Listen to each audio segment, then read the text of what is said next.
आपको इमीडिएट जो है, जो माननीय मंत्री श्री मंगल पांडे जी जो हैं, इनको तो नैतिकता के आधार पर इमीडिएट दे देना चाहिए था इस्तीफा।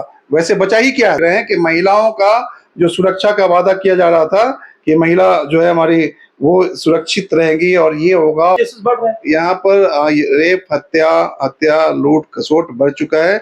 इसका कहीं ना कहीं ये लोग हत्याएं हो जाए कोई दिक्कत नहीं, कुर्सी बरकरार है। बलात्कार हो रहा है तो होने दीजिए, कुछ भी हो रहा है कोई मतलब नहीं बन पा रहा है। क्यों आ रहे हैं इसमें? हम विधायक बनने और एमपी बनने और ये क्या बोलते हैं पार्षद और मुखिया और ये वो बनने की जरूरत नहीं है। आप कहीं रहिए, लंदन रहिए, उससे मतलब नहीं। आप 2 दिन के लिए जा सकते हैं, 5 दिन के लिए जा सकते हैं। और मंगल पांडे कोई हॉस्पिटल में थोड़ी बैठे रहते हैं, वो तो अपने मंत्रालय में बैठे रहते हैं, लेकिन सिस्टम वही मंत्रालय से चलता है। आप कौन सा बिहार में लग रहा है अपराध रुक ही नहीं रहा है, कानून का न डर है न समाज का डर है। लगातार हत्या, चोरी और बलात्कार महिलाओं के साथ बढ़ते ही जा रहा है, रुक नहीं रहा है। कुछ दिनों पहले मुजफ्फरपुर में एक मासूम बच्ची, मैं दोबारा कहूंगा निर्भया, जी हाँ, कानून तो बने निर्भया की उस बड़ी हादसे के बाद, लेकिन उस कानून का खौफ नहीं रहा। फिर से एक और निर्भया बिहार में घटी। बताते चलूं, मुजफ्फरपुर में एक मासूम बच्ची के साथ कुछ दरिंदों ने एक ऐसा घटना घटा जिसे बयान नहीं कर सकते हैं। महसूस भी कीजिएगा तो आत्मा फट जाएगी। बच्चा का साथ जहां एसकेएमसीएच में इलाज चलता है, फिर हालत खराब होती है, पीएमसीएच रेफर किया जाता है। वहां पर भी कई घंटों के साथ टेबल टेनिस होती है, डिपार्टमेंट बाय डिपार्टमेंट। उसके बाद स्वास्थ्य मंत्री मंगल पांडे का बयान आता है, उसपे वो कहते हैं कि वो बाहर थे जब आया सारी घटना के वजह, जो भी अपराधी उनको सजा देंगे। लेकिन स्वास्थ्य विभाग में क्या हो रहा है, इसको जानने के लिए आज हमारे साथ डॉक्टर शोएब अहमद खान है, दरभंगा ग्रामीण से संभावित प्रत्याशी जनस्वराज के। वो किस तरीके से इस पूरे मामले को देखते हैं, क्योंकि उत्तर बिहार का एक बड़ा अस्पताल भी सर आपके इलाके में है। जी जी, इस घटना को लेकर के क्या कहेंगे? इसको मैंने निर्भया की तरह जोड़ा है। देखिए, निर्भया कहिए, दामनी कांड कहिए, उस तरह का जो घटना हुआ है, ये अत्यंत दुखद और शर्मनाक घटना घटी है। और ये शर्मसार करने वाली घटना है कि जिस तरह से इस घटना के बारे में मुझे पता चला, दिल रोने लग गया। मैं आपको सच बताता हूँ कि क्या हो रहा है इस समाज को। समाज इतना दूषित हो चुका है कि हम बयान नहीं कर सकते हैं।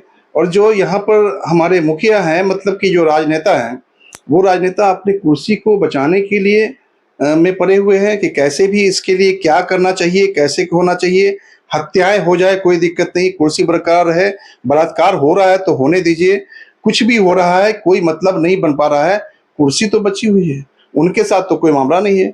आज जितना घटना आप देख रहे हैं सड़कों पर हो रहा है, जो लोग गरासा भाला लेकर के सड़क पर जो है तांडव मचा रहे हैं, कोई नेता का बेटा नहीं है, हमारे इस समाज का बेटा है जो बेरोजगार पड़ा हुआ है। उसको रोजगार नहीं है, ताकि अपने रोजगार में वो व्यस्त रहता, उन्हें 100, 200, 500 रुपये दे करके ये घटनाएं कराई जा रही है। तो मुझे मेरे समझ से परे है कि आखिर हम राजनीति क्यों कर रहे हैं। हम क्यों एक जिम्मेदार बनना चाहते हैं किसी प्रखंड के, किसी आपको जिला के, हम जिम्मेदार क्यों बनना चाहते हैं जब हमारे अंदर सलाहियत नहीं है कि हम किसी चीज को रोक सकें, या अपनी सोच से, अपने बुद्धि से, अपने विवेक से, अपने अच्छाइयों से हम समाज को एक दिशा दे सकें।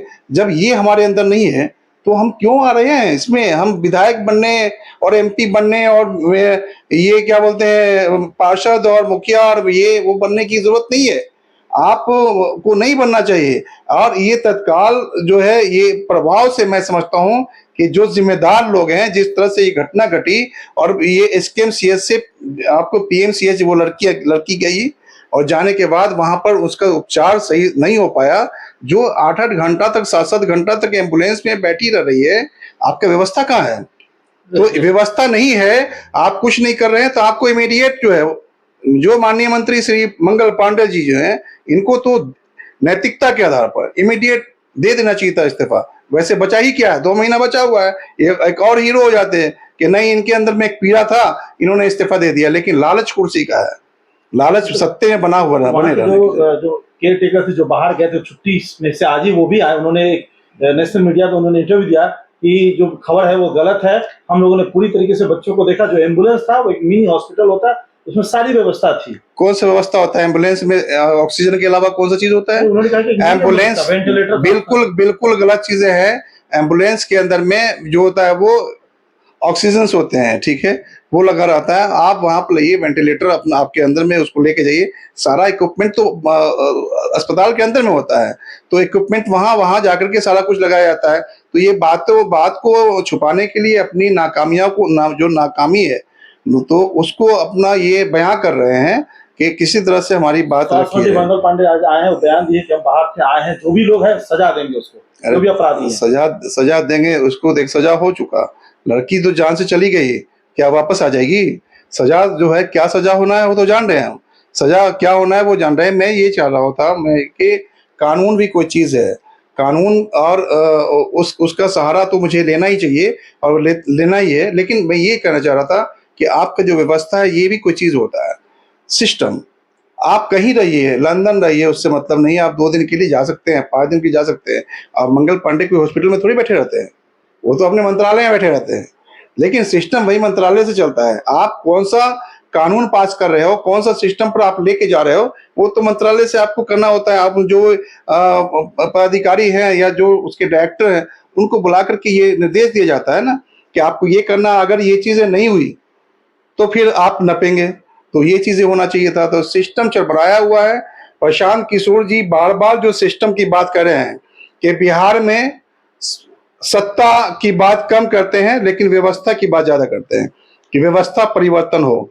हर जगह जो व्यवस्था जो चरमराया हुआ है, आप उस चरमराने का ये नतीजा है कि आज जो है लड़कियों के साथ में वो सुरक्षित नहीं है। आपने कहा इस्तीफा दे, लेकिन भाजपा में इस्तीफा कहाँ चलता है? नहीं चलता, ये बेशर्मी है ना, ये नहीं चलता है। तो मैं समझता हूँ तो बेकार है, ये नहीं, ये तो मेरा अधिकार है, हम जनता है तो हमारा मांगना तो अधिकार है कि आप अगर नाअहल हैं, आप नहीं कर पा रहे हैं, आप सक्षम नहीं है इस पोस्ट, इस पद के, तो आपको मानवता के आधार पर इस्तीफा दे देना चाहिए। जितनी उम्र है शोएब खान साहब, आपने दोनों 30-35 साल की सरकारों का राज देखा होगा, क्या लगता है मुझे सीधे तौर पर बताइए, उस समय जो लालू यादव की जंगल राज को कहा जाता था, आज की इसको क्या कीजिएगा? वैसे प्रशांत किशोर ने कहा कि जंगल राज 2 है ये, प्रशांत किशोर ने, माफ कीजिए, ये मनीष कश्यप ने कहा जब उसको पिटाई पड़ा। नहीं, मनीष कश्यप ने भी कहा, तो मैं उसका समर्थन करता हूँ इस बात पर, सही कहा है, ये तो जंगल ही राज है। और हो कहाँ, जहाँ अफसरशाही चल हो तो वो जंगल राज ही हो। यहाँ पर कहाँ चल रहा है? यहाँ पर जो मंत्री हैं, वो मंत्री का मामला कोई सुनने को तैयार नहीं है। आप किसी मंत्री से पैरवी करा दीजिए। अफसरशाही चल रहा है, 4 मंत्री सरकार चला रहे हैं। हमारे माननीय मुख्यमंत्री जी जो है वो, उनके बारे में अभी अब रेप, हत्या, लूट खसोट बढ़ चुका है। इसका कहीं ना कहीं ये लोग रिसर्च नहीं कर पा रहे हैं। 25 साल के लड़के गैंगस्टर है, बंदूक लेके, वो खुलेआम उस पर एक्शन नहीं है। खुलेआम लोग जो है इतना हेट स्पीच दे रहे हैं, उन पर एक्शन नहीं है। गलत रहे हैं कि महिलाओं का जो सुरक्षा का वादा किया जा रहा था कि महिला जो है हमारी वो सुरक्षित रहेंगी और ये होगा वो होगा, ये सब जो है वो बिल्कुल खोखला नजर आ रहा है। चलिए, ये थे हमारे साथ डॉक्टर शोएब अहमद खान। महिलाएं सुरक्षित नहीं है, उनके जो वादे थे वो अभी खोखले लग रहे हैं। बताते चले, मुजफ्फरपुर में जो निर्भया जैसा हादसा हुआ, वो हादसा ना हो, इसके लिए समाज को जगना जरूरी है, समाज को साफ होना जरूरी है। कानून तो सरकार बना देती, उस पर अमल हम लोगों को करना है। याद रखें, सभी के घरों में माँ है, बहन है, बेटी है, उनकी हिफाजत हमें भी करना है, समाज को भी करना है। दोबारा ऐसी निर्भया जैसी हादसे ना हो, इसलिए समाज को जागृत होना जरूरी है। ये खबर कैसे लगी डॉक्टर शोएब अहमद खान ने जो राजनीतिक चर्चा अभी की इसके साथ, क्योंकि राजनीति कौन दुष्प्रभाव कर रहा है, किसे इस्तीफा देना चाहिए, इस्तीफा कोई क्यों नहीं दे रहा है, एक सबसे बड़ा सवाल है।